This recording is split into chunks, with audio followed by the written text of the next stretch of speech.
Assalamualaikum warahmatullahi wabarakatuh. Shalom, Om Swastiastu, Namo Buddhaya, Salam Kebajikan, Rahayu. Welcome to podcast Kemenag Cimahi Berseka, ruang inspirasi yang penuh nilai kebaikan dan semangat Kemenag berdampak untuk umat.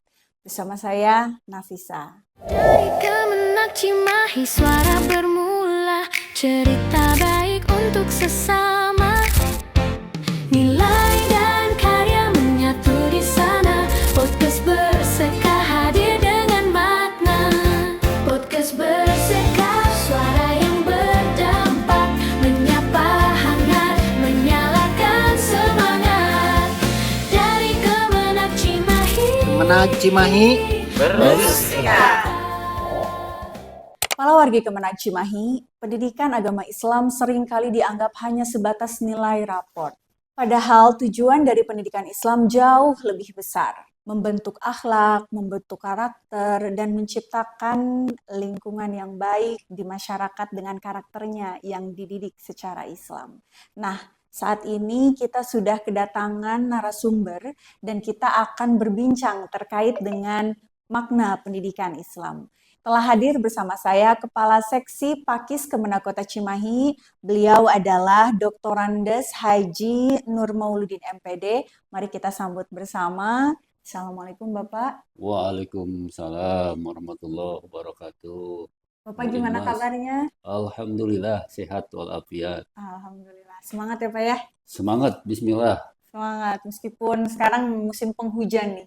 Ya Pak ya? Harus sehat, terus sehat. Harus sehat dan harus tetap semangat. Kan barusan udah olahraga dulu. Wih, Biar mantap. sehat, biar kuat. Oke, luar biasa. Hemapiton. Iya, luar biasa hemapiton. Iya. Baik, sebelum kita masuk kepada temanya nih, makna sesungguhnya pendidikan Islam. Nah, sebelum kita masuk ke obrolan tema tersebut, boleh dong Pak dijelaskan sedikit gitu ya Pak ya, apa sih sebetulnya peran seksi Pakis di Kementerian Agama, terutama di Kementerian Agama Kota Cimahi. Baik, terima kasih. Seksi Pendidikan Agama dan Keagamaan Islam, disingkat Pakis. Jadi jangan salah, nanti dianggap makanan Pakis. Oh iya. Hadir di Kementerian Agama berdasarkan tipologi. Tuh, jadi menyatukan antara pendidikan agama pada sekolah umum dan pendidikan pada pondok pesantren. Ya. Jadi dua seksi kalau di tipologi A, karena kita beda tipologi, dan dia seksi pendidikan agama dan keagamaan Islam ini atau yang dikenal dengan Pakis adalah hadir dalam rangka memberikan pelayanan, memberikan bimbingan, pengelolaan SIM informasi baik untuk pendidikan agama Islam pada TK, PAUD, SD, SMP, SMA maupun pendidikan pada pondok pesantren berkaitan dengan MDT, pendidikan Al-Quran, terus pendidikan-pendidikan yang ada pada pondok pesantren. Seperti itu. Jadi itu layanan yang diberikan oleh kita. Oke. Pak, karena Pakis ini tidak hanya bekerja di balik meja kan ya Pak ya, tapi juga bersentuhan langsung dengan masyarakat. Ya. Dari berbagai layanan yang ada di seksi Pakis, apa sih layanan apa yang paling sering bersentuhan dengan sekolah, guru, dan masyarakat?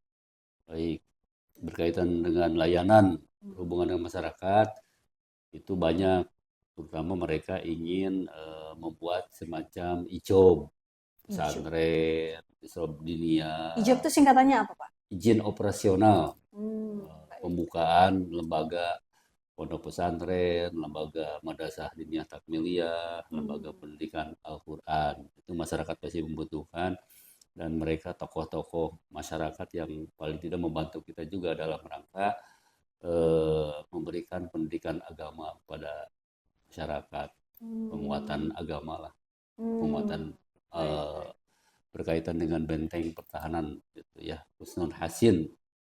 Jadi bukan benteng Takeshi gitu.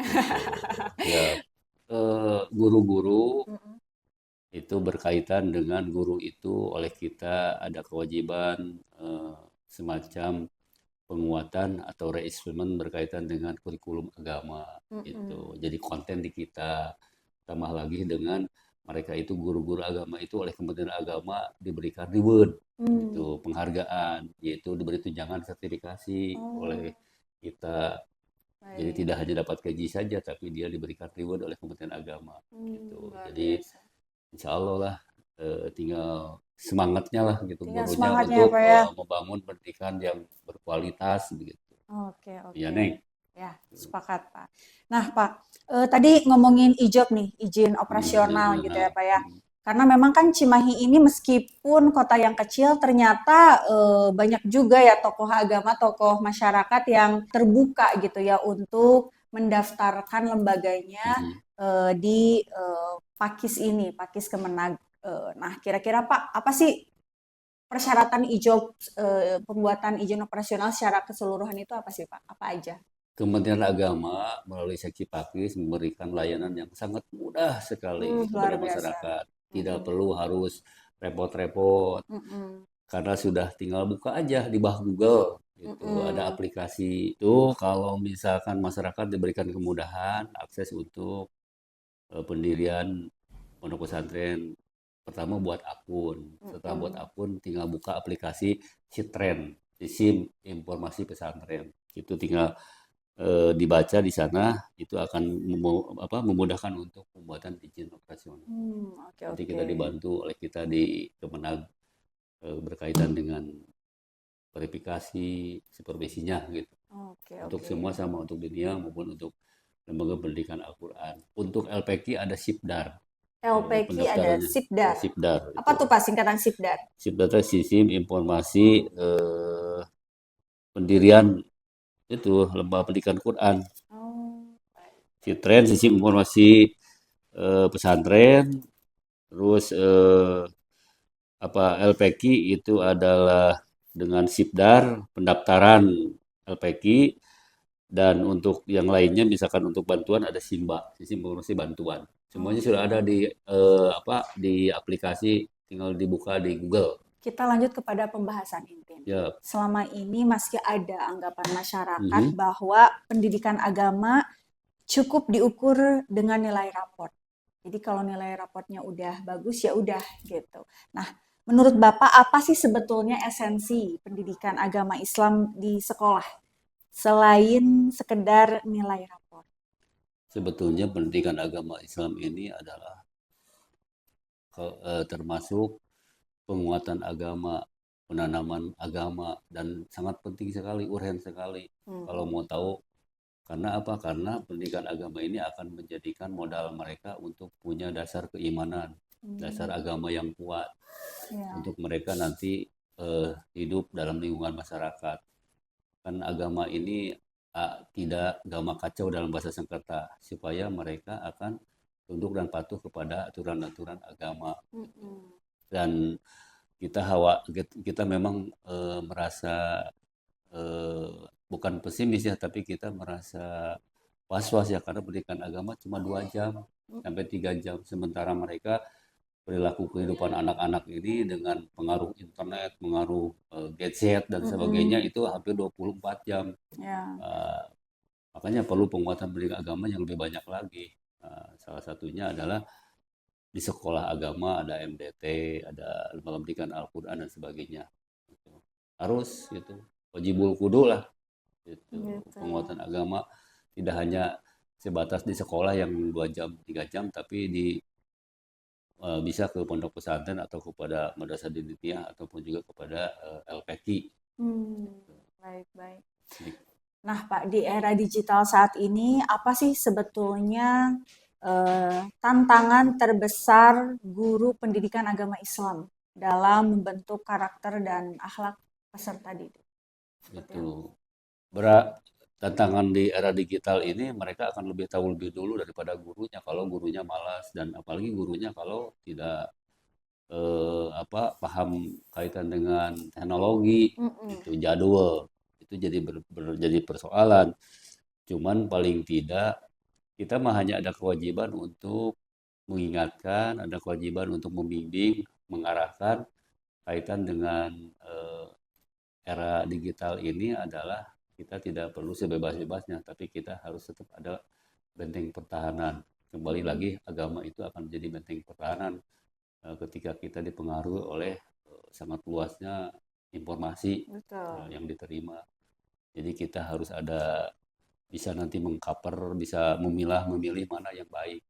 Dan ini perlu referensinya yang jelas. Nah, Pak, fenomena yang sering terjadi kan di masyarakat itu anak terlihat baik di sekolah, tetapi berbeda ketika di rumah. Ya, Nah, jika anak terlihat baik di sekolah namun belum konsisten di rumah nih Pak, menurut Bapak apa yang perlu diperbaiki bersama antara sekolah dan orang tua? itulah anak akan berperilaku ganda manakala anak oleh guru diperhatikan, tapi oleh orang tua di rumah tidak diperhatikan. Makanya guru dan orang tua harus sepakat dan sama-sama memperhatikan anak ini. Tidak akan muncul anak standar ganda. Itu tidak akan muncul anak yang berperilaku hipokrit, bermuka dua, seperti Ya. keyup. Jalannya kepalanya ke pinggir, badannya ke depan, itu bermuka dua. Jadi hipokrit itu nanti anak dibentuk seperti orang yang munafik. Orang munafik itu berkata bohong, berjanji bohong, hianat. Itu harus dihilangkan sifat munafik itu dengan cara adanya kesepahaman antara guru, orang tua, lingkungan, dan juga eh, sekolah lah itu seperti itu. Insya Allah anak akan terbentuk dengan baik. Nanti Oke, akan memiliki komitmen yang jelas. Tapi oke. bukan komit antar teman ya. Komit itu adalah komit yang jelas berkaitan terutama dengan agamanya lah gitu aja. Yang Oke. pentingnya agama. Baik, baik. Nih, Bapak sebagai kepala seksi Pakis nih, Hmm. apa yang sudah Bapak upayakan untuk membentuk karakter anak dengan baik, dengan follow up-nya kepada para guru PAI yang ada di sekolah-sekolah seperti itu. Karena kan guru PAI dalam binaan Pakis ya, Pak ya? Ya, siap, ya. Memang guru PAI adalah dalam binaan kita. Kita sering melakukan pertemuan, ada rapat, ada eh, pembinaan, ataupun juga apa saja yang berbentuk kita memberikan informasi-informasi terkait kewajiban guru agama. Bagaimana cara eh, paling tidak penguatan literasi. Literasi Ya. kita adalah baca Al-Quran, bagaimana pembuatan kompetensi sejumlah pemahaman agamanya. Karena tidak hanya sebatas yang tadi sampaikan ilmunya saja, tapi juga dengan praktek, terus dengan perilaku akhlaknya dimunculkan lah seperti itu. Jadi kita harus terus mengingatkan untuk seperti itu dan bahkan kita jangan lupa dengan pembentukan karakter akhlak yang mulia itu dengan cara guru memberikan contoh, orang tua memberikan contoh supaya nanti ditiru oleh anaknya. Jadi jangan sampai guru kecing berdiri anak kecing, guru kecing berdiri anak kecing berlari gitu ya. Ya. Itu karena tidak ada human modeling yang Ya. dijadikan figur contoh. Kita harus berlaku human modelingnya jangan artis lah, human modelingnya guru, orang tua, lingkungan lah itu. Seperti itu. Ya. Mudah-mudahan seperti itu yang saya inginkan Oke, dari oke, sisi oke. Pakis. Nah, menurut Bapak nih, apa kesalahan paling umum yang sering dilakukan orang tua dalam mendampingi pendidikan agama anak? Bapak melihat sebagai orang tua juga gitu. Orang tua itu kadang-kadang memang jadi anak itu dibiarkan seperti apa adanya, tidak pernah ditegur, tidak pernah ditanya sejauh mana dia ketika belajar apa yang menjadi kesulitan, apa yang menjadi kemudahan, apa yang menjadi kesenangan. Kadang-kadang dibiarkan saja. Kadang-kadang orang tua kan sibuk dari pagi sampai sore BP7, bapak pergi pagi pulang petang penghasilan pas-pasan gitu. Terus anaknya dibiarkan, anak main dengan orang yang tidak jelas, Iya. teman-temannya yang tidak jelas juga, itu jadi persoalan. Makanya perlu adanya kaitan dengan bagaimana perhatian orang tua kepada anaknya, bagaimana orang tua bertanya ke gurunya, ke sekolah, terutama yang berkaitan dengan agama. Itu sejauh mana baca Qur'annya benar enggak, sholatnya suka, jarang, kadang-kadang sholat di sekolah sholat, di rumah enggak sholat, orang tua dibiarkan. Nah, itu jadi persoalan juga. Iya. Yang penting mah adalah ada itikat semuanya untuk Pertama adalah meluruskan niat, menyempurnakan ikhtiar dan bertawakallah kepada Allah. Ada semacam bisa guru menjadi teman, teman Mm-mm. sebaya, guru bisa jadi kakak, guru menjadi yang ditiru dengan kebaikan-kebaikannya lah gitu. Dan tapi Oke. orang tua jangan lupa gurunya diberikan guru itu diajak komunikasi juga gitu. Mm-mm. Biar ada ya paling tidak kesepahaman lah, saling pengertian dan saling membantu. Kalau bisa Oke. seperti itu, tapi Oke. nggak tahu apakah setuju atau tidak kembali ke laptop. Kembali ke Ya, laptop. iya, kembali ke laptop. Baik, baik. Oke, Pak, sekarang kita masuk ke sesi yang ringan nih. Ringan Kita, apa? ya, Ya, kita ada mini games ya, namanya games this or that. hmm, Bapak tinggal pilih salah satunya dan Bapak bisa jelaskan hmm, alasannya kenapa Bapak memilih itu. Langsung aja nih ya, Pak ya. so, Oke. Nilai rapor tinggi atau akhlak baik. akhlak baik gitu. Kenapa, Pak? Akhlak mau penting atau Ya, kalau tidak punya akhlak nanti tidak akan hormat ke orang tua, tidak oke. akan sayang kepada yang di bawah, gitu. Mm-mm. Dan tidak akan berperilaku yang memberikan penghargaan kepada orang lain. Itu dia akan hidupnya membawa karep sendirilah bahasa Sunda mah. Ya. Itu nggak teratur Iya, gitu jika seperti itu. tidak berakhlak Iya, akhlak baik, penting, gitu ya. akhlak itu. Tolak ukurnya Iya, adalah akhlak. Dan iman, betul. Islam dan akhlak itu terpenting adalah rambu-rambunya adalah akhlak. Iya, Rambu-rambunya akhlak. Itu. oke, sepakat, Pak. Ya, Kemudian yang kedua nih, Pak. Hafalan materi atau praktek ibadah. dua-duanya hafalan harus Oke. bisa, prakteknya bisa. Kalau hafalan nggak hafal, prakteknya gimana? Itu. Jadi praktek itu dibarengin dengan hafalan, dua-duanya harus sinergis. Selanjutnya nih, Pak. Guru tegas atau guru dekat dengan siswa. Guru yang terpenting adalah guru yang punya harisma lah. Ya anak menjadi seperti tadi senang ke gurunya, gurunya juga dekat dengan anaknya gitu, dengan Hmm, sebatas kaitan tugas, mengajar, membimbing dan sebagainya. hmm, Jangan eh, ya pokoknya membangun membangun kebersamaan lah gitu. Tapi hmm. jangan bersatu, bersatu mah seperti Japati datang hiji beriji bersatu bersatu gitu. Gitu ya, Pak ya. Iya, iya. Gitu. Oke. Gitu. Oke, selanjutnya nih, Pak. Peran sekolah atau peran orang tua. Dua-duanya berperan. Oke, kenapa? Sekolah itu lembaganya Mm-mm, yang mengurus anak, mm-mm, itu yang memberikan aturan main di sekolah, ada kurikulum, ada jam pelajaran.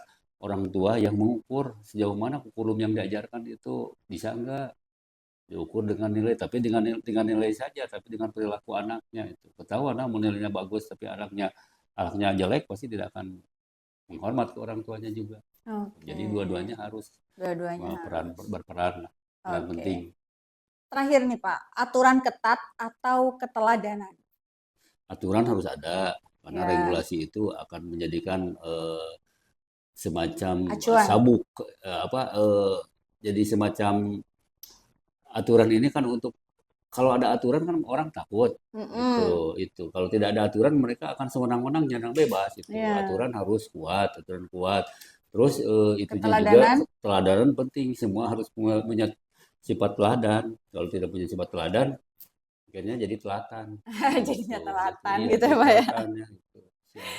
Oke, luar biasa. Bapak sebagai penutup nih, pasti banyak juga orang tua dan guru Hmm. yang berharap pendidikan agama tidak hanya berhenti sampai di ruang kelas. Nah, pesan singkat dong dari Bapak untuk para orang tua agar pendidikan agama benar-benar berdampak dalam kehidupan anak. Pendidikan agama sangat penting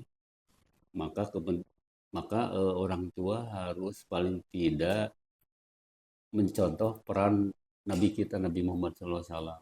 Bagaimana dalam mendidik, bagaimana dalam mengasuh anak, bagaimana dalam memperlakukan kepada anaknya. Gitu. Yang penting adalah orang tua harus paling tidak memberikan pendidikan agama juga ke anaknya, Hmm. tidak hanya dititipkan di sekolah aja gitu. Bapak terima kasih atas Sama-sama, waktunya, sehat sama-sama. selalu, Amin. semoga segala urusannya Ya, dilancarkan. podcast itu semakin eksis, semakin maju, digemari banyak subtrack. Nah, Oke, amin, amin, ya amin. Baik, terima kasih Pak Wargi Kemenang Cimahi yang telah menyaksikan podcast ini. See you next video. Jangan lupa subscribe, like, komen, dan share sebanyak-banyaknya supaya banyak masyarakat yang merasakan manfaatnya. Saya Nafisa undur diri. Assalamualaikum warahmatullahi wabarakatuh. Waalaikumsalam warahmatullahi wabarakatuh. Nuhun, Siap, Neng. Bapak. Nuhun, Neng. Ya.